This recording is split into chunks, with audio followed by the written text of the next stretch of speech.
आज का दिन हम सब के लिए अत्यंत गौरवमयी दिन है। लोकमाता अहिल्याबाई होलकर जी का आज 300वीं जयंती है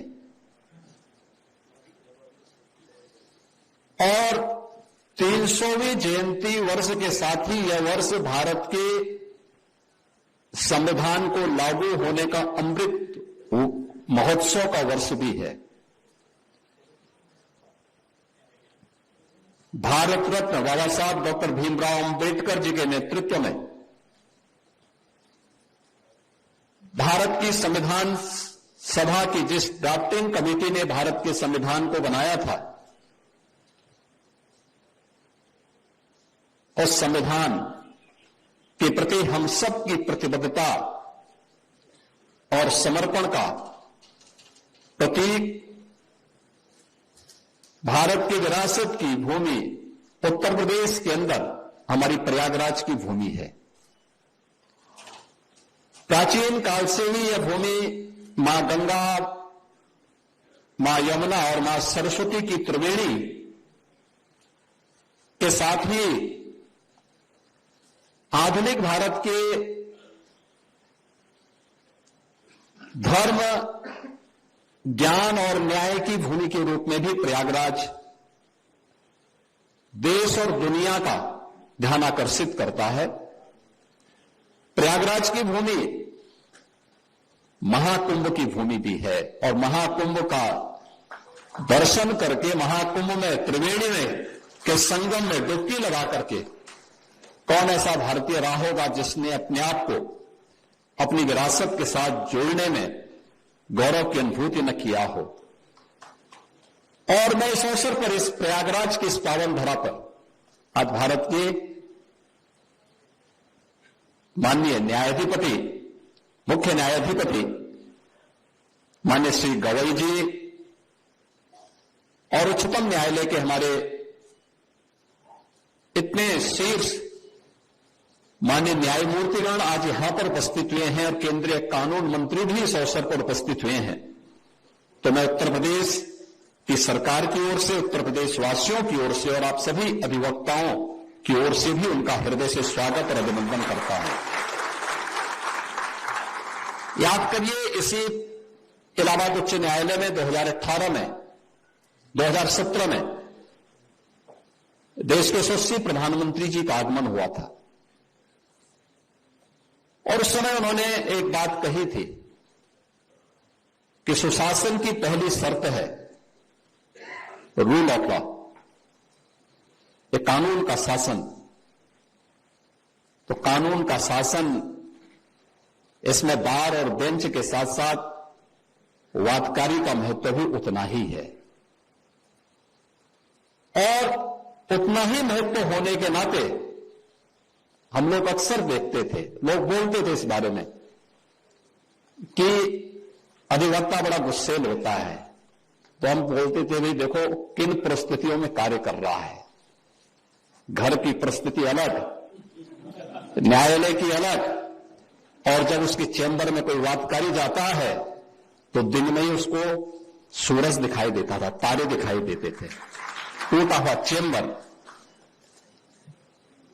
पेड़ के नीचे बैठकर और न्याय की जद्दोजहद करता हुआ दिखाई देता है। और मैं इलाहाबाद उच्च न्यायालय के अपने मुख्य न्यायमूर्ति जी को और यहां के सभी मान्य न्यायमूर्तियों को, बार एसोसिएशन और एडवोकेट एसोसिएशन के सभी पदाधिकारियों को हृदय से इस अवसर पर बधाई देता हूं कि अपने आप में कैसा इंफ्रास्ट्रक्चर होना चाहिए। और ये मॉडल अपने आप में है, ये केवल मॉडल केवल बार और बेंच के लिए नहीं, बल्कि अक्सर हम लोग इस बात को देखते हैं कि हम मल्टी लेवल पार्किंग बनाते हैं लेकिन वहां कोई जाता नहीं। और मैं बार बार अपने सभी जितने भी हमारी अर्बन बॉडीज हैं, मैं उनसे कहता हूं, देखो मल्टी लेवल पार्किंग जब बनाओगे वे तभी सफल होंगे जब आप उसके कुछ स्पेस को कॉमर्शियल रूप से उपयोग करेंगे, उसमें दीजिए उस प्रकार की व्यवस्था। मुझे आज से 5 वर्ष पहले गोरखपुर में वहां पर विकास प्राधिकरण ने एक मल्टी लेवल पार्किंग बनाई थी, लगभग 6 वर्ष पहले बनाया उन्होंने। वो चला नहीं। मैंने कहा चलेगा भी नहीं। मैंने कहा काम करो, इसमें अंतिम 2 फ्लोर में कुछ कॉमर्शियल स्पेस देकर के उसको संचालित करिए और फिर मैं उसके बाद आपसे बात करूंगा। उन्होंने जैसे बनाया, आज वो पूरा कॉम्प्लेक्स पूरा फुल होता है।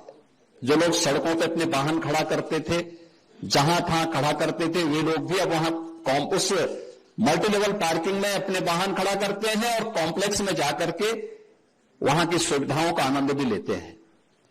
और मुझे लगता है कि उससे बेहतरीन एक व्यवस्था आपने यहां पर दी है। मल्टी लेवल पार्किंग के साथ साथ अधिवक्ताओं के चैम्बर,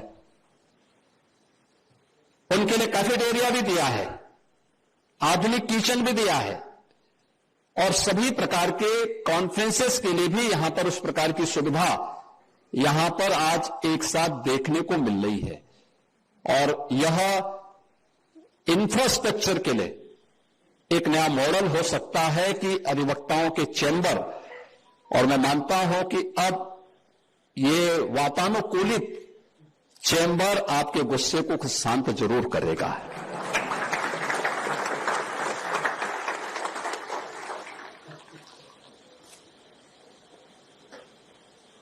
जो कार्य यहां पर हम लोग कर रहे हैं, ऐसे ही हम लोग जब आए थे तो उस समय उत्तर प्रदेश के 10 जनपद ऐसे थे जिन जनपदों में उनके डिस्ट्रिक्ट कोर्ट नहीं बन पाए थे। कोर्ट का नक्शा आता था, कभी हमारे मुख्य न्यायाधीश पसंद नहीं करते थे, कभी हम लोगों को पसंद नहीं होता था। मैंने कहा यार देखो, ऐसा बनाओ जो थोड़ा मॉडल बने। मैं तब भी मेरे पास हमारी कार्यदायी संस्थाएं लेकर आने कहते थे कुछ मॉडल बनाओ। इंटीग्रेटेड कोर्ट कॉम्प्लेक्स बनाने के साथ साथ उसमें पार्किंग की सुविधा भी दीजिए और अधिवक्ताओं के चैम्बर भी बनाइए।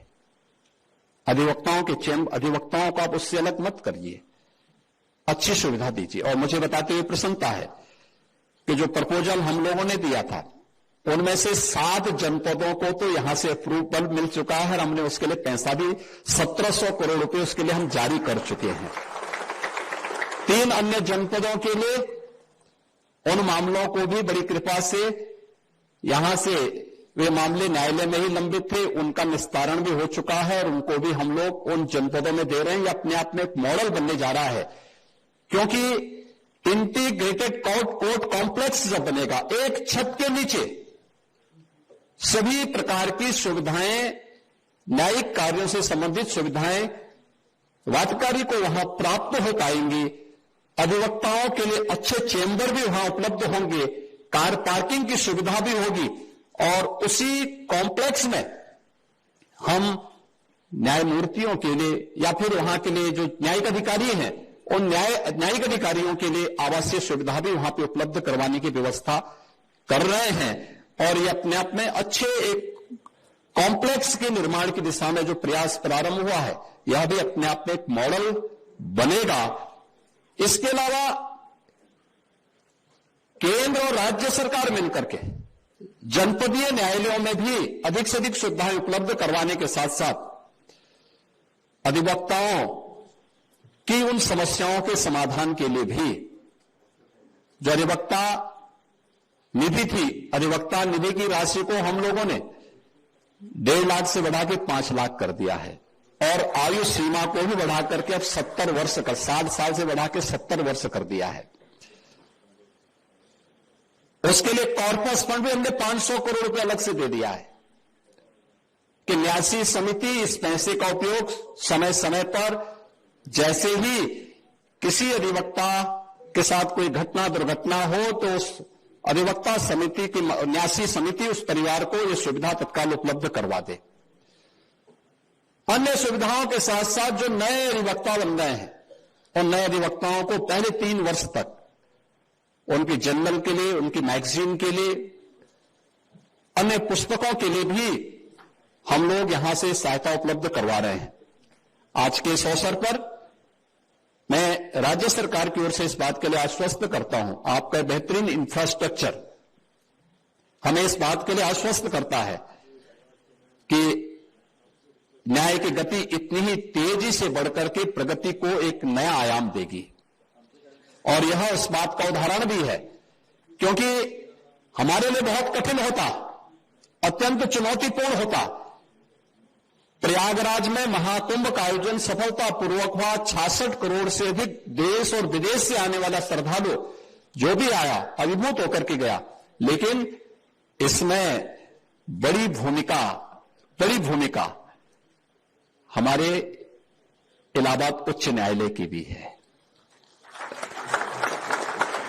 इलाहाबाद उच्च न्यायालय की इसलिए भी है कि अगर हमारे किसी कार्य को एक बार स्टे कर देते हैं तो कुंभ के पहले तो नहीं पूरा हो पाता। लेकिन वो कार्य उन्होंने स्वयं अपने स्तर पर लग करके उस कार्यक्रम को आगे बढ़ाया और पूरा आयोजन कुशलतापूर्वक संपन्न हुआ और प्रयागराज को एक पहचान मिली। आयोजन इतने बड़े स्तर पर हो सकता है, सभी लोग मिल करके एक साथ बाबा साहब भीमराव अंबेडकर के द्वारा बनाए गए संविधान की भावनाओं के अनुरूप अपनी अपनी जिम्मेदारियों का निर्वहन कर पाएंगे तो परिणाम लाए जा सकते हैं। उस परिणाम को इस अवसर पर लाने में सफलता प्राप्त हुई थी और मैं इस बात के लिए आपको आश्वस्त करता हूं कि अभी मल्टी लेवल पार्किंग और अधिवक्ताओं के जो बेहतरीन चेंबर बने हैं, इस हमारी सारी जिम्मेदारी तो अब यहां पे माननीय उच्च न्यायालय और यहां के जितने भी एसोसिएशन हैं ये सब मिलकर के करेंगे। लेकिन इसका एक्सटेंशन जो होगा, उस एक्सटेंशन के लिए जो भी धनराशि लगेगी उसके लिए भी हम धनराशि बहुत शीघ्र उपलब्ध करवाने जा रहे हैं, जिससे न्याय की इस भूमि में, ज्ञान की इस भूमि में और धर्म की इस धारा में हम और भी बेहतर कर पाएंगे, जिससे उत्तर प्रदेश के वादकारी को समयबद्ध तरीके से न्याय प्राप्त हो सके।